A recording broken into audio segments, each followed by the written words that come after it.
You had to know it was coming. Eventually had to get our word problem, and here it is. So we're going to figure out how to write an equation and solve and answer questions with this information, and we're going to do it in point slope form. So let's just write that down. Just a refresher of what that formula is at the top of our page here. Let's read through our question. You are an avid coin collector. You decide to start keeping better track of your coin collection. After 15 days, you count and find you have 155 coins. After 22 days, you have a total of 218 coins. So we're going to write an equation in point slope form that represents this situation, and we want to define our variables. So we've got two variables. We've got an independent and a dependent. Depending on the day, we know how many coins we have. So I'm letting x equal the number of days and y equal the number of coins. In my problem, anything that's days, those are going to be my x values, 15 days and 22 days. Anything that has to do with coins, of course, those are my y values. And I can find a slope from this. Since my slope formula is the difference in my y values divided by the difference in my x values, I just need to find those in my problem. So I've got my first y value is 155. My second y value is 218. And putting that in the formula, 218 minus 155 over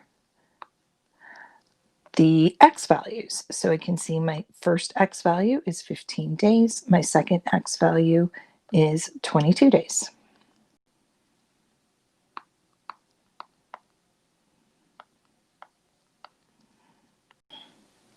And simplifying that, we get 63 divided by 7, which just equals 9. So my slope is 9.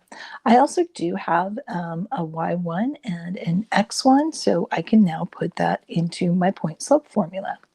Y minus my y1 is 155 equals the slope, 9, times times x minus the first x value, which is 15.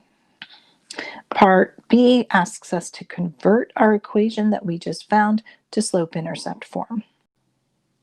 To do that, we're going to distribute this 9.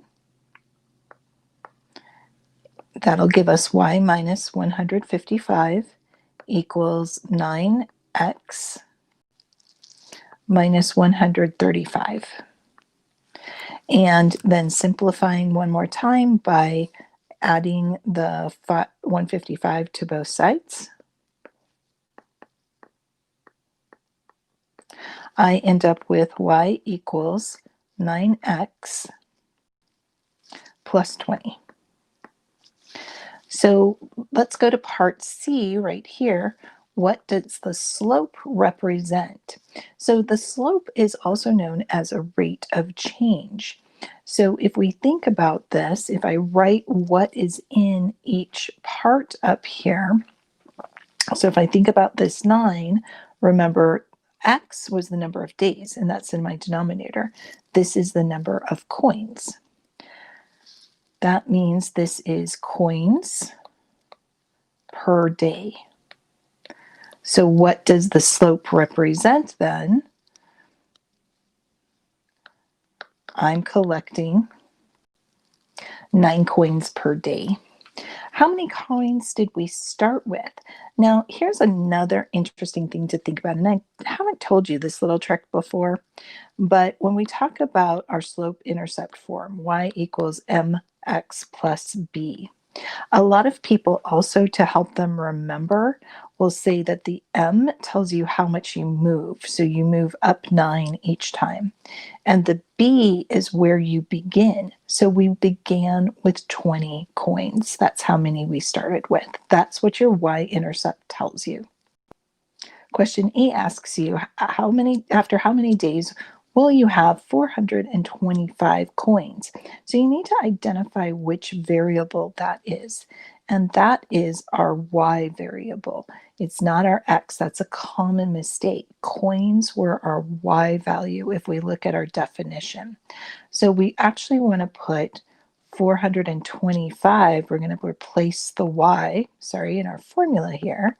So I get 425 equals 9x plus 20, and then I'm going to solve for x. So this is a little bit different. Normally you would substitute for the x, but we're not doing that this time. Subtract 20 from both sides and divide by 9.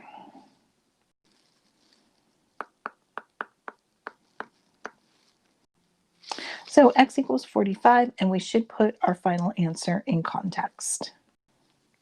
It will take 45 days to collect 425 coins.